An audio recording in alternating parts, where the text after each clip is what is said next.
The voicemail didn't chime. It landed like a stone in a well. "You're out, Riley. Don't bother coming back. We're moving on, and honestly, it's for the best. Don't make this a scene." It was my mother's voice, Sandra.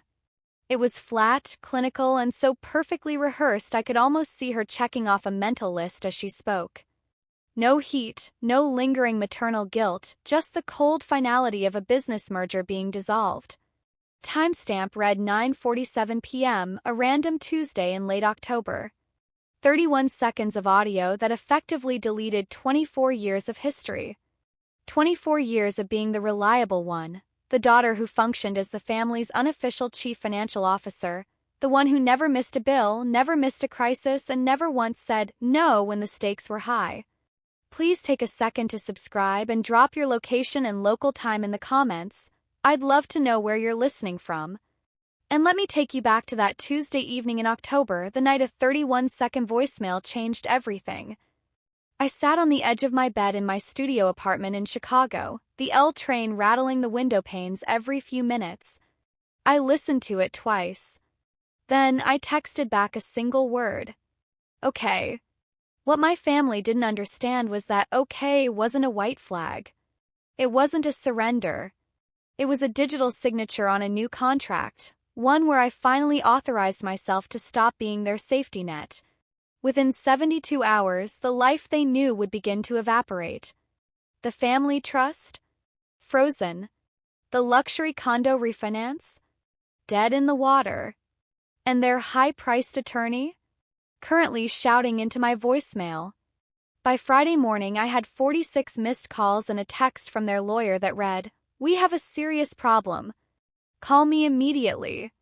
I actually laughed. It was a sharp, jagged sound in the quiet of my apartment. I typed back, "No, you have a serious problem. I'm just the spectator now." Before I get into how I dismantled the empire I built for them, let me introduce myself. My name is Riley. I'm 24. I'm a risk management analyst for a top-tier firm in the Loop. My entire professional life is dedicated to spotting red flags, the tiny, subtle inconsistencies that signal a massive disaster on the horizon.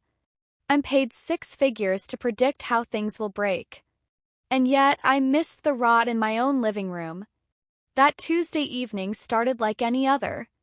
I was buried under a pile of spreadsheets, my laptop balanced on a pillow, trying to figure out why a client's portfolio was hemorrhaging cash in the tech sector.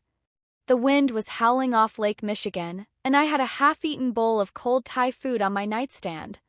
When my phone buzzed, I didn't even look at it. My mother rarely called me directly. Usually, she communicated through my younger sister, Piper. Piper was the star of the show. Piper was 21, a content creator with 50,000 followers and $0 in her bank account. In the family group chat, which was named the Miller Clan back then, Piper was the headline. If she got a new haircut, it was a national holiday. If I got a promotion, it was, "Nice, honey, can you Venmo your father for the plumbing bill?" When Sandra needed money, she texted. When she needed a favor, she texted. A voicemail meant something had shifted in the atmosphere. I pressed play. "Riley, this is Mom. I want you to know that we've made a collective decision. As a family, you're no longer welcome in this circle. Don't come back for the holidays. Don't make this harder than it needs to be. We're moving on without you." 31 seconds. I watched the playback bar move like a heart rate monitor going flat. I played it again, searching for the why. Usually, in these types of dramatic exits, there's a catalyst. 'Cause you were rude at dinner. Since you didn't help with the move. After what you said. But there was nothing. No trial, no evidence, just a summary execution. I checked the group chat. I had been removed. Not just muted, ejected. And the name had been changed. The Miller clan was gone. The new name, the one that felt like a physical punch to the solar plexus, was simply the Real Ones. I was now the opposite of a real one. I was the outsider. I sat there for a long time, listening to the muffled sounds of the city outside. My first instinct, the one I'd been conditioned to follow since I was a toddler, was to fix it. Call back. Beg. What I did. Apologize for existing. That was the cycle. I was the strong one, which in my family's dialect meant the one who absorbs the blame so everyone else can feel good. But as my thumb hovered over my mother's contact photo, something snapped.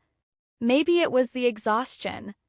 Or maybe it was the fact that I'd spent my entire lunch break that day negotiating a lower interest rate on my parents' mortgage, a mortgage I was paying.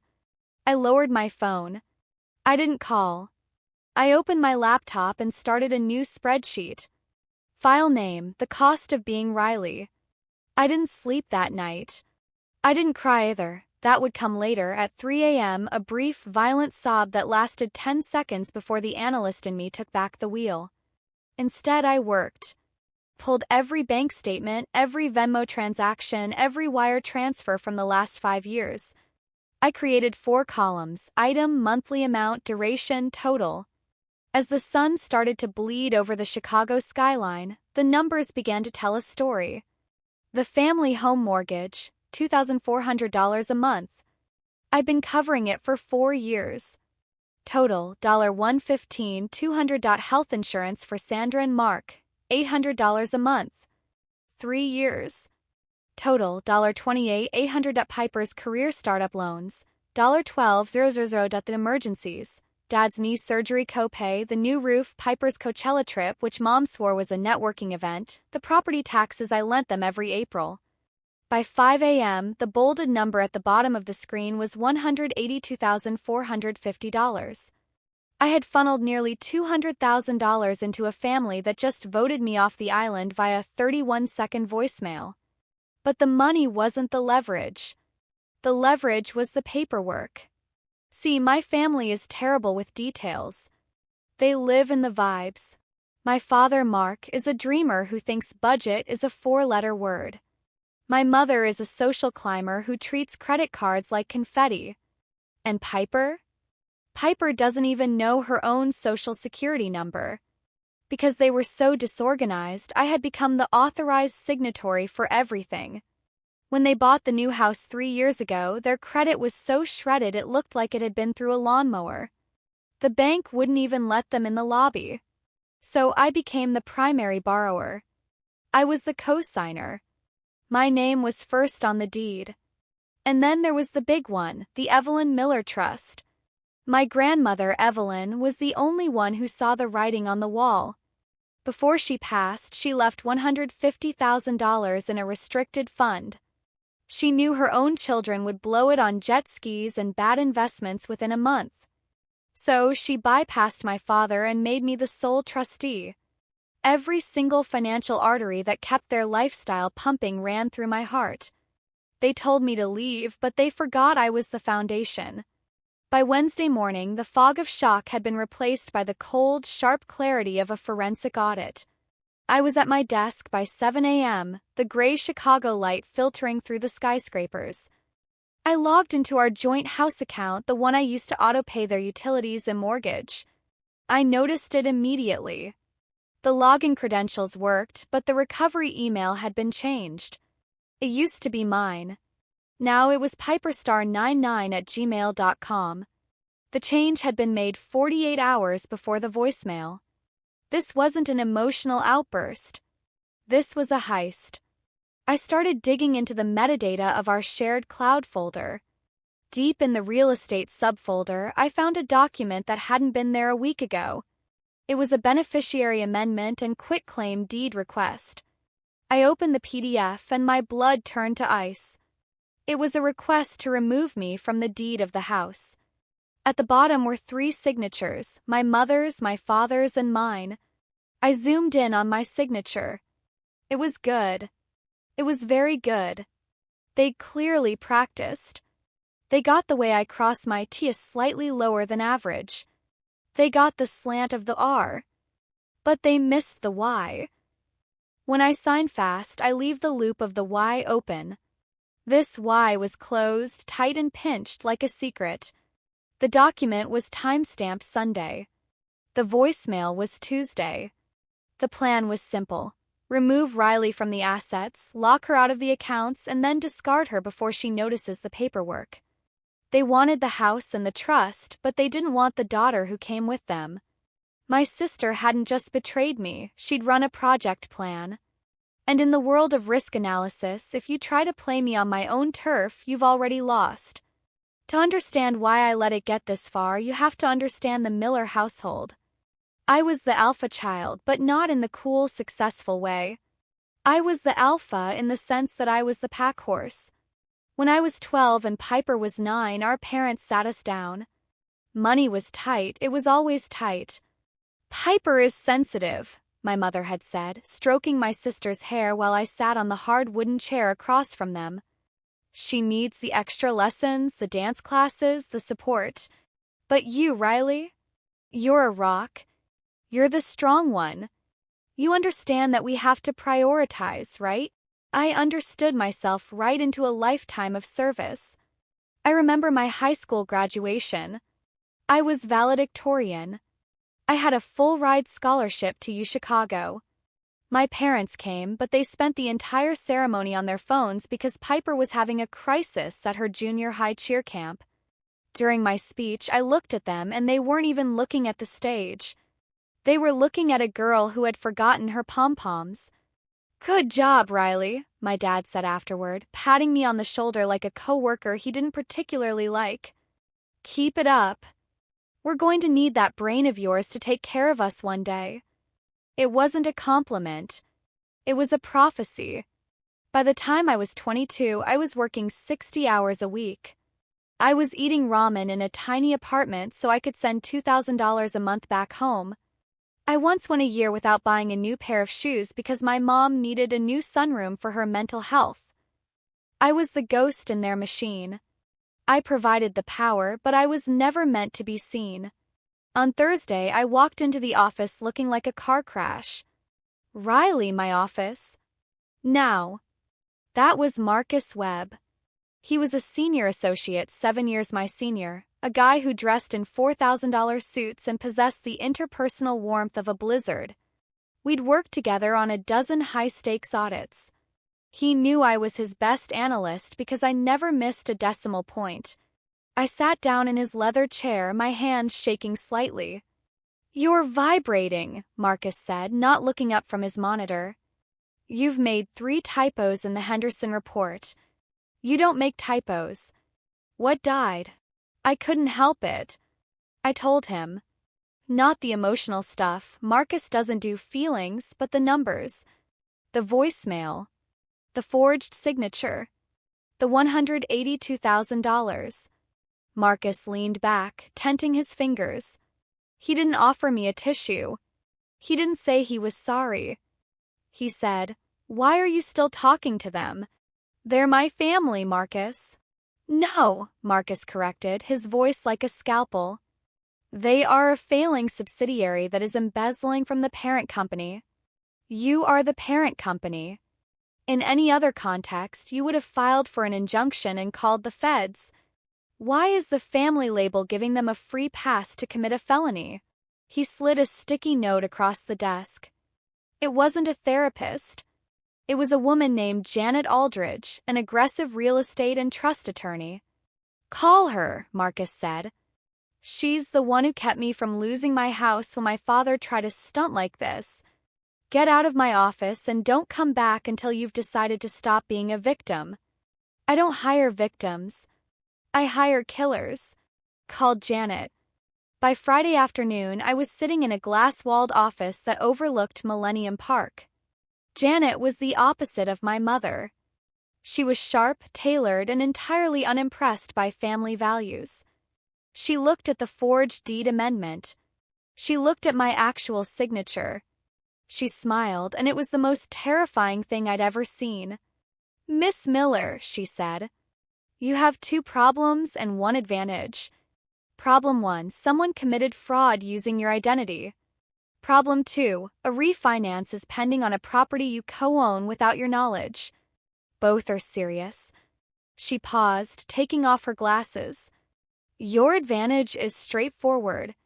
You're the co-signer. You're the co-owner. You're the sole trustee. Nothing, not the refinance, not a single dollar from that trust moves without your actual signature. And your actual signature is the one thing they couldn't get? What happens if I just stop? I asked. Stop the mortgage? Stop signing. Then the whole thing collapses under its own weight, Janet said. The bank issues a notice. The refinance dies. The trust stays locked. Everything they depend on stalls until you decide otherwise. And Riley? A forged signature on a deed isn't just a civil matter. It can be charged as a felony. That night, I went home and did something I hadn't done in years. I poured a glass of expensive wine, opened my laptop, and listened to the recording of a phone call I'd had with Piper 2 months ago. I have a habit, professional paranoia, of recording most of my calls. It's an app on my phone. I hit play on the file labeled Piper August 14. Her voice was like honey. Oh, Riley, you're just so stressed. You're always working. Honestly, it would be so much easier if you just stepped back. Let Mom and me handle the boring stuff. The trust, the house paperwork. You wouldn't even have to think about the payments anymore. Wouldn't that be a relief? At the time, I thought she was being sweet. I thought she was worried about my burnout. But then I heard it. Minute 32 of the call. The mask slipped for just a second. I just need you out of the trust and off the deed, Riley. Then everything gets simpler for everyone. Need. Not want, not. It might be nice if need. Piper had told me exactly what she was going to do. She'd said it out loud into a phone that was recording after an app disclosure tone she either ignored or didn't hear because she was too busy listening to the sound of her own voice. And then, when I didn't volunteer to simply disappear into the Chicago fog, she forged my name and had Sandra deliver the eviction notice disguised as a family decision. I saved the file again. Cloud USB email to myself. 3 copies. Because in the Miller family, the truth has a habit of going missing whenever it's inconvenient. I didn't know yet when I'd use it or how, but I knew this. That recording was the one card Piper didn't know I held, and I was going to wait for exactly the right table to play it on. Friday afternoon, I was back in Janet Aldridge's office. I sat across from her with a legal pad I'd filled on both sides with frantic, precise notes. She had a matching one, though hers looked much more clinical. Let's walk through this, Riley, she said, her voice steady. Step by step, what you can do, what's within your rights, and what the consequences will be for them. And for you. Step 1. Notify the bank that the deed amendment form was submitted with a forged signature. Janet would send a formal letter with supporting evidence, my real signature from the original mortgage versus the closed-loop fake on the amendment. The bank would be legally required to freeze the refinance transaction pending a fraud investigation. Step 2. As the sole trustee of the Evelyn Miller Trust, I had full authority to freeze all distributions. No court order needed. No approval from any family member. 1 signature from me, 1 phone call to the trust management institution, and $150,000 goes into lockdown. Step 3. Stop the automatic mortgage payments. I was the co-signer, not the primary borrower. My father, Mark, was the primary. If I stopped paying, the obligation reverted entirely to him, and his credit score couldn't support a stick of gum, let alone a condo loan on its own. The bank would issue a formal notice within 30 days. If he couldn't catch up or refinance independently, the foreclosure clock would start ticking. Step 4. Janet sends a cease and desist letter on my behalf, notifying the family that I was withdrawing from all shared financial obligations effective immediately. I listened to each step, nodding at each one, then asked the question my gut wouldn't let go. If they lose the house? Janet didn't blink. Riley, they told you to leave. You're leaving. You're not taking the house from them. You're removing yourself from a loan they can't service without you. If that causes a collapse, the structure was never sound to begin with. I picked up the pen and signed the authorization letter. Pen felt heavier than it should have. Not because I doubted the decision, but because I knew once that ink dried, there was no undoing it. No quiet resolution, no late-night phone call that puts everything back in the drawer. This was the sound of a bridge I didn't burn, I just stopped being the bridge. Monday morning, I drove to the bank that managed my grandmother's trust during my lunch break. The branch was quiet, filled with that sterile, hushed energy of old money. I sat down with a trust officer named Dan, a pleasant man with a blue tie who clicked his pen nervously when he talked. I presented my trustee documentation, photo ID, and the letter from Janet. Dan reviewed it all, clicking his pen exactly 14 times. Then he looked up. "Miss Miller, you are the sole trustee on this account. No other signatories, no co-trustees. What would you like to do?" "I'd like to place a full freeze on all distributions from this trust, effective immediately. No withdrawals, no transfers, no disbursements until I authorize them in writing." He blinked. "Any particular reason?" "I have concerns about potential unauthorized access," I said. It was the perfect bank speak. "I'd like to conduct a full review of all activity." He typed for 2 minutes, printed a form, and slid it across the desk. I signed. $150,000 locked. I walked out into the October sun and felt something I didn't expect. Not triumph, but lightness. Like setting down a suitcase I hadn't realized I'd been carrying through every doorway for 5 years. Tuesday, Janet's paralegal sent 3 emails before noon. The mortgage lender, a formal notice of signature fraud, the payment authorization, terminating my automatic withdrawals, the family, a formal cease and desist stating that Riley Miller was withdrawing from all obligations and all future communication should go through counsel. By 4 p.m. that afternoon, the lender had responded. The refinance was frozen.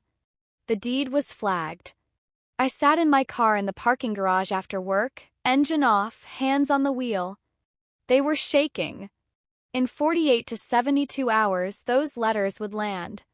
Every single safety net I'd built under them, every invisible thread of money and reliability, was gone. Not cut, just released. The way you let go of a rope when the person on the other end tells you they don't need you anymore.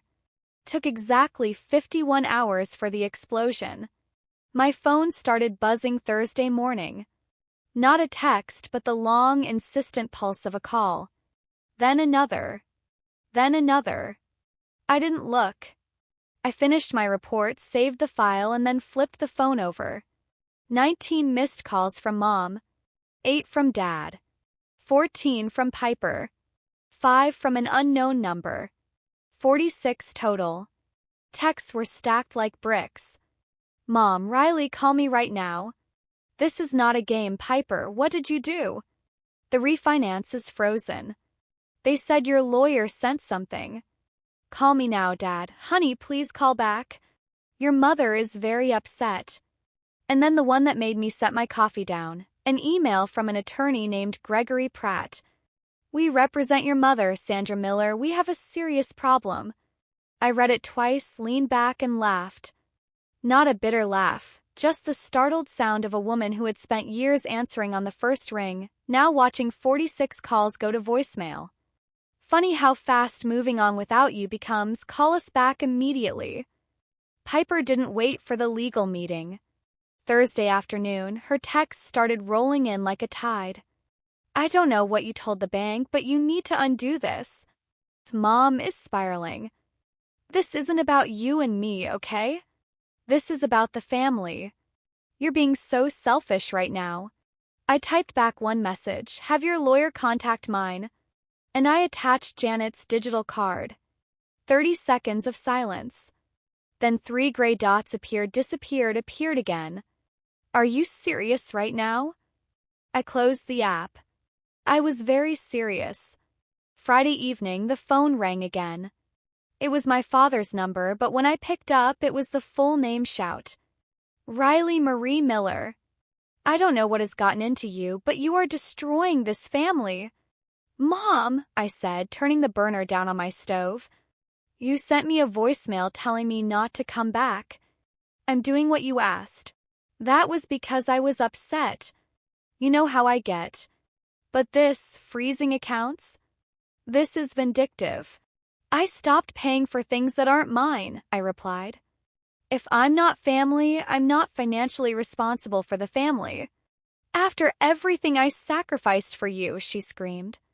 After all the years I poured into raising you, this is how you repay me? I'm not repaying anything, Mom. I'm done paying. There's a difference. I hung up. My hands were trembling and the pasta water was boiling over, but I realized something. Sandra hadn't mentioned the forged signature. Not once. Either she didn't know what Piper had done, or she knew and didn't care. I wasn't sure which was worse. Saturday morning, my phone became a bulletin board for relatives I hadn't seen in years. Aunt Helen, Uncle Robert, cousins, all with the same script. Family comes first. Don't let money ruin things. Piper is really hurt. I opened Instagram. Piper had posted a photo of a sunset with a caption, "When your own blood turns their back on you over money, some people only care about control." Praying for healing. 47 likes. 22 comments of "Stay strong, babe." The old reflex fired, the need to correct the record, to post the spreadsheet, to show everyone the forgery. But I remembered what Marcus told me. Don't fight the narrative on their turf. Bring the truth to the right room. I closed the app and emailed Janet. I think it's time for the meeting. All of them. Face to face. The room where it happens. Friday, 2 p.m. Janet's conference room. Glass walls, walnut table, and a tension so thick you could carve it. I arrived early. Then the door opened. Mom came in first, her purse clutched like a shield. Dad followed, looking tired in a way that lived in his bones. And then Piper. She walked in last. She wore a soft cardigan, her eyes red-rimmed and recently rubbed.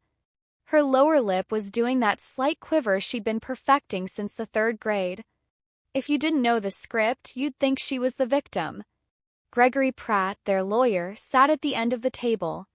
Janet opened the floor. Miss Miller will present first. She will not be interrupted.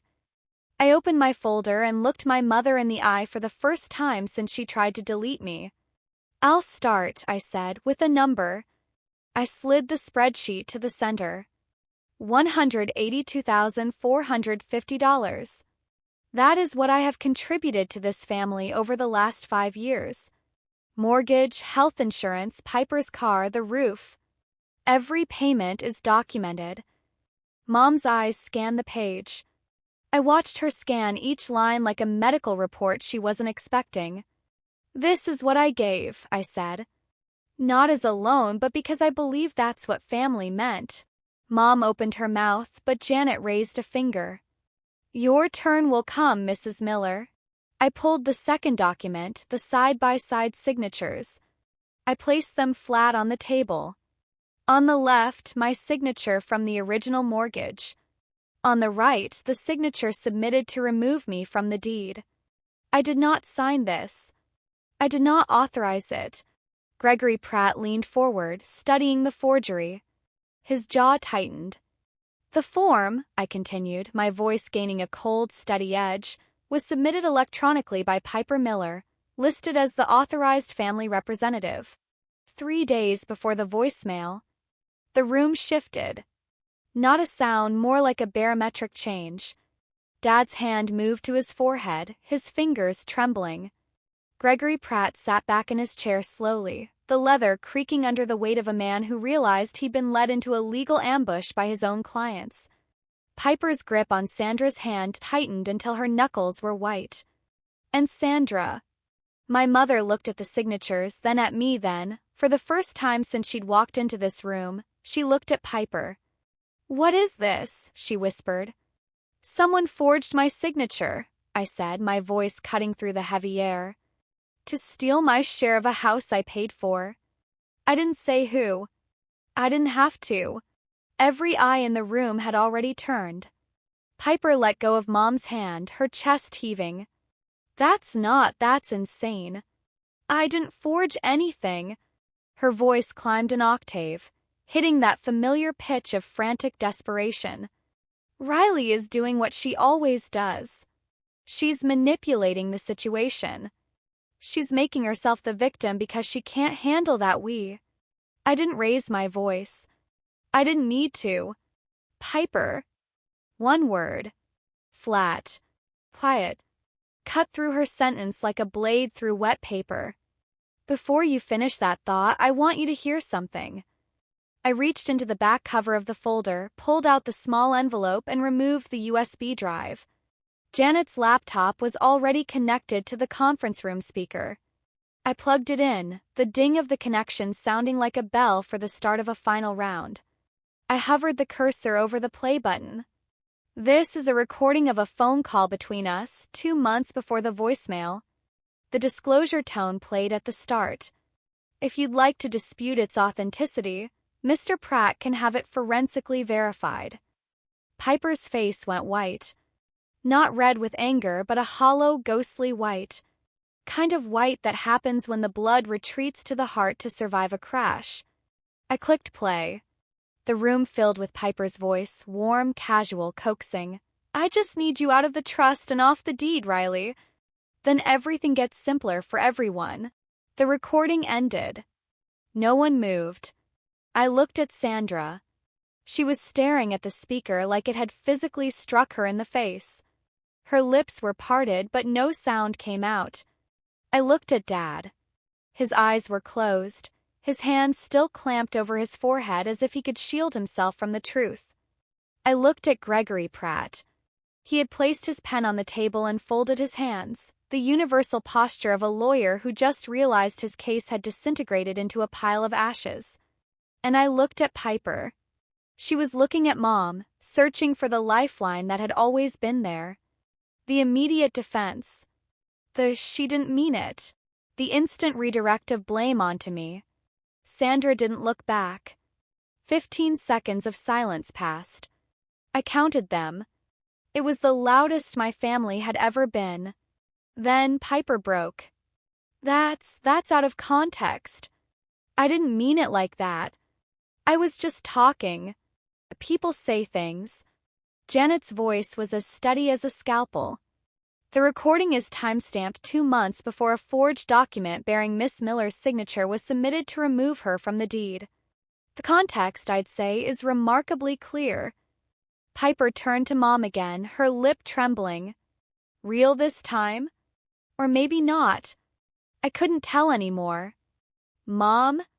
Mom, you believe me, right? She's twisting everything. She always does this. Sandra Miller did not look at her younger daughter. She was staring at the spreadsheet, at the column labeled total, at the number at the bottom that represented 6 years of my life converted into dollars and cents, paid without a single thank you. She said nothing. And in that silence, something shifted that could never be shifted back. I closed the folder. Slowly. The sound of the cover meeting the back page was the final gavel. Sandra turned to me. Her voice was different now. Smaller. Riley, I didn't know about the signature. I swear to you I didn't know. I believe you didn't know about the signature, Mom, I said, exhaling. But you knew when you recorded that voicemail. You knew when you removed me from the group chat. You knew every time Piper told you a story about me. And you never once called to ask if it was true. You chose the version of the story that was comfortable for you. And I paid the price for it, in dollars, in years, and in every holiday where I sat at the far end of the table telling myself it was fine. Sandra's chin dropped. Not a nod, but the sound of something inside her giving way. I stood up. Here's what happens now, I said, my voice professional, the way I deliver a risk assessment when the numbers are terminal. The trust will be transferred to a professional management firm. I'm stepping down as trustee, but the terms my grandmother set will be enforced. Education and medical only. No exceptions. I looked at the table. I'm withdrawing as co-signer on the mortgage. You have 60 days to find alternative financing or make a decision about the property. I will not make another payment. I looked at Gregory Pratt.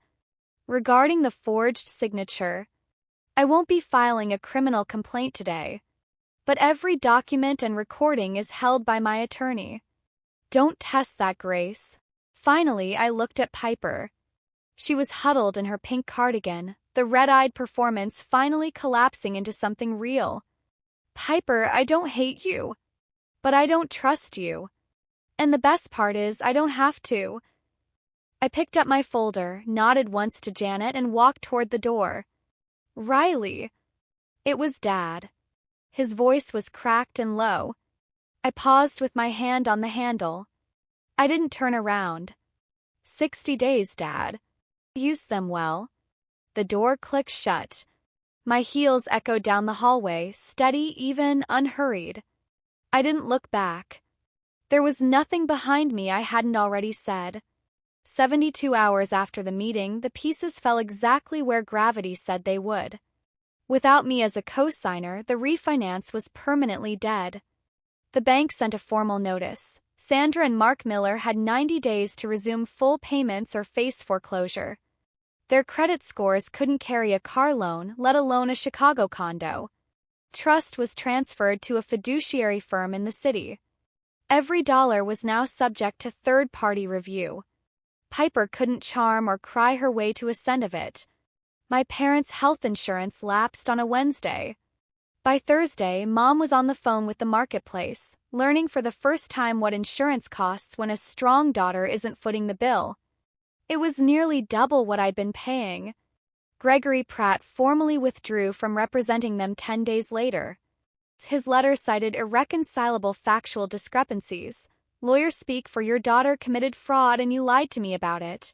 3 weeks after the meeting on a Sunday afternoon, I was reading a book in my apartment when Dad called. Riley. I've been meaning to call. I want to say I'm sorry. I should have asked questions. I should have looked at the paperwork myself. I waited. Because with my family, the apology always came with a second paragraph. But, sweetheart, is there any way you could give us more time with the house? Your mother is looking at options, but 90 days it's not a lot. If you could just extend the co-signer arrangement for a few months until we figure out. Dad, I stopped him. I heard the apology. I appreciate it. But I also heard the but. You're not calling because you're sorry. You're calling because the family needs my signature again. Silence. Then quietly, both, Riley. It's both. Maybe it is. But the answer is the same. The 60 days are in effect. Nothing changes. Your mother is terrified of losing the house. Then Mom should talk to a financial advisor. Not to me. I heard his exhale, long and deflated. The sigh of a man who knew he was asking the wrong daughter to fix a problem the other daughter caused, but lacked the spine to say it out loud. I understand, he said finally. Dad, I love you. That hasn't changed. But love doesn't mean I light myself on fire to keep you warm anymore. He hung up. Just a click. No goodbye. 3 months later, the first frost had come and gone. Chicago was doing what it does in January, cold, gray, and stubbornly alive. I was sitting in a coffee shop near my office. The mortgage money, $2,400 a month, was going into my own savings now. I had an emergency fund. I was paying off my student loans. I'd booked a flight to Portland for February just because I wanted to see the ocean. I'd never done something just because I wanted to before. Piper and I hadn't spoken since the meeting. Complete silence. I checked her Instagram once out of habit. She'd posted a status. Starting over. No context. Just the curated version of her life, sanitized for people who didn't know she'd tried to steal her sister's future. I scrolled past it and felt nothing.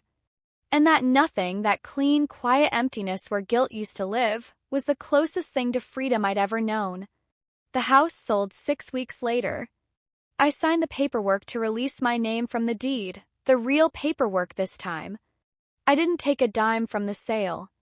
I wrote off the $115,000 I'd paid as a tuition payment for the most expensive lesson I ever learned. Marcus Webb met me for coffee that afternoon. He took one look at me and said, "How do you feel?" "Lighter," I said. Like I put down a mountain I didn't realize I was carrying. I'm not telling you this so you'll hate my family.